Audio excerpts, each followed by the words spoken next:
আসসালামু আলাইকুম। আজকে আমরা দেখেন আমাদের একটু নিচে জমিতে কত সুন্দর আপনার জার্মান ঘাস হইতে পারে। জার্মান ঘাসের ফলন অনেকে বলে যে কম।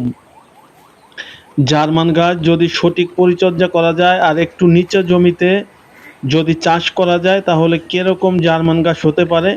তো চলেন আপনারা দেখলেই বুঝবেন যে জার্মান ঘাসের গ্রোথ এবং কি জার্মান ঘাস কিরকম হয়। আপনারা দেখতে পারবেন যাদের নিচে জমি পড়া আছে, যে জমিতে কোনোদিনও কিন্তু নিপিয়ার ঘাস হবে না। কারণ আপনি যখন আপনার নিচে জমিতে নিপিয়ার ঘাস চাষ করবেন তখন কি হবে, একটু পানি যদি আপনার বাজে তাহলে কিন্তু ওই ঘাসটা নষ্ট হয়ে যাবে। এবং কি জাম্বো ঘাস বলেন, জাম্বো ঘাসও যদি বুনেন, যদি আপনার একটু পানি হয়ে যায় নিচে জমিতে তাহলে কিন্তু কি ওই ঘাসটা আর হবে না। কোনো রকম একবারও আপনি কাটা দিয়া পারবেন না, হবে না। কিন্তু জার্মান ঘাসটার ক্ষেত্রে পরিপূর্ণ আলাদা। এই দেখেন এই যে আমাদের জার্মান ঘাসের ক্ষেত, মাশাল্লাহ আমাদের এই বাড়ির নিচেই এই জায়গাটা একটু নিচে, এই জায়গাটায় মোটামুটি পানি ছ্যাপছ্যাপা পানি হয়ে যায় এবং কি বর্ষার সময় পুরোপুরি পানি হয়ে যায়। তো এখন শুকনে, এখন তো গরমের সিজন, এখন শুকনে। তাই দেখেন আমাদের এই যে আপনার জার্মান ঘাসগুলো কত সুন্দর এবং কি কি রকম হয়েছে, সেম নিপিয়ার ঘাসের মতো হয়েছে। কারণ আপনার একটু নিচে জমিতে যদি আপনার সার এবং কি কিছু দেওয়া লাগে না, দেখেন এই যে কালা মেঘের মতো হয়েছে, আমরা কিন্তু এই ঘাসে এক মুঠ কোনো সার দেয়নি। তার কারণ আছে, আপনারা যদি নিচে জমিতে করেন অবশ্যই সার কিছু দেওয়া লাগবে। তার কারণ আমাদের দেয়া লাগে না কেন, আমাদের যে ফার্ম, আমাদের ফার্ম থেকে প্রায় 100 ফিট 150 ফিট আপনার দূরত্ব, এই বুথ থেকে 150 ফিট দূরত্ব আমাদের ফার্ম। তো ফার্মের থেকে আমরা বড় যে পাইপ আছে, পাইপের মাধ্যমে ফার্মের যত পানি আছে, গরু গোসল চুনা সব পানি কিন্তু এইখানে চলে আসে, এইখানে চলে আসে। এই কারণে দেখেন আমাদের ঘাসের গ্রোথটা কি পরিমাণ হয়েছে, যে মাশাল্লাহ আমাদের এক্সট্রা কোনো সার আমরা কিন্তু এই ঘাসে কি এক মুঠো দেই না, তাতে আমাদের ফলন দেখেন। আর এই গাছটা যখন এখানে পানি হয়ে যাবে, এই 1 মাস পরেই মনে করেন যে যদি পানি যখন হয়ে যাবে, এখানে যখন বৃষ্টির পানি হবে তখন দেখেন ঘাসের গোড়টা দেখেন, তখন কিন্তু এই ঘাসটা পানির উপরেও পর্যাপ্ত পরিমাণে ঘাস হবে। এই যে এখন যেরকম আমাদের ফলন এরকম কিন্তু আমাদের ঘাস হবে। হ্যাঁ, তাই আমরা যারা আমাদের অবশ্যই যাদের একটু নিচু জমি মনে আছে হয় ডাকছে যে অবশ্যই জার্মানি ঘাসটা আপনারা করবেন। আর জার্মানি ঘাসটা চাষ করে যদি জান পানির ভিতর ছবিটা থেকে সারা কাটেন বাংলাদেশ ছাড়ে তাহলে জান। ঘাসটা অবশ্যই একদিন রাইখে, কাটার একদিন রাইখে তারপরে খাওয়াবেন।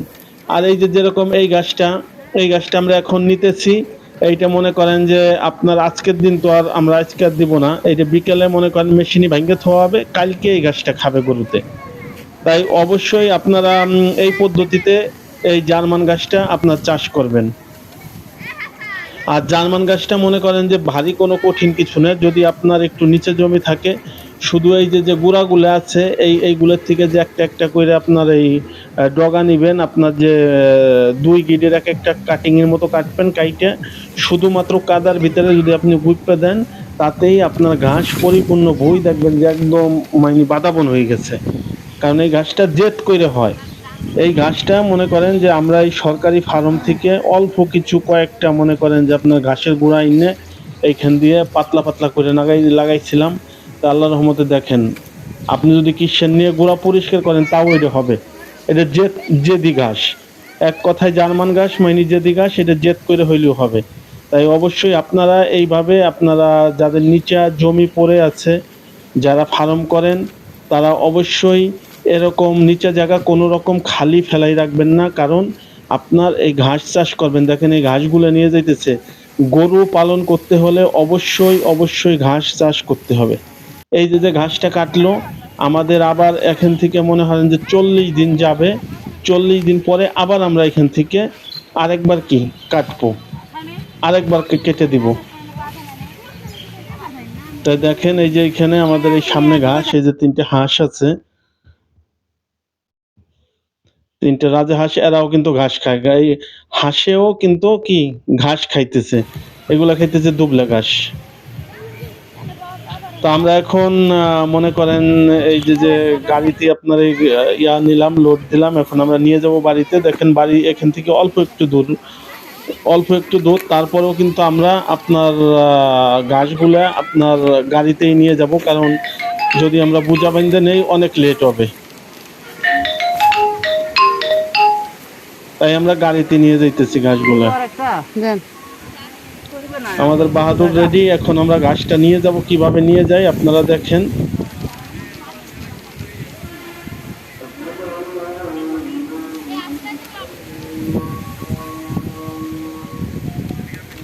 তো আমাদের বাধা হয়ে গেল, চলেন আমরা যাইতেছি। এই আমাদের যাইতেছে ঘাস নিয়ে, দেখেন কতগুলো ঘাস হয়েছে, অল্প একটু জায়গা কাটা হয়েছে, মনে হয় যে 1% 1.5% জায়গার মতো আমরা কাটছি।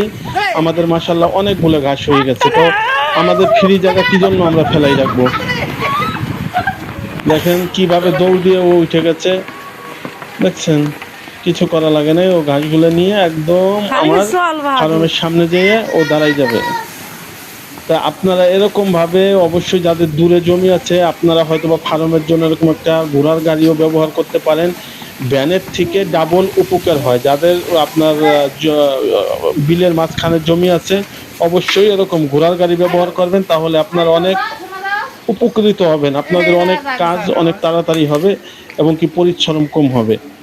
তাই দেখেন, আমার এই টিপসগুলো যদি ভালো লাগে অবশ্যই আপনারা ফলো করবেন, কারণ যেটাই আমরা উপকার পাই সেই জিনিসগুলোই কিন্তু আপনাদের জানাই। দেখেন কত সুন্দর ঘাস হয়েছে। ভালো থাকবেন সবাই।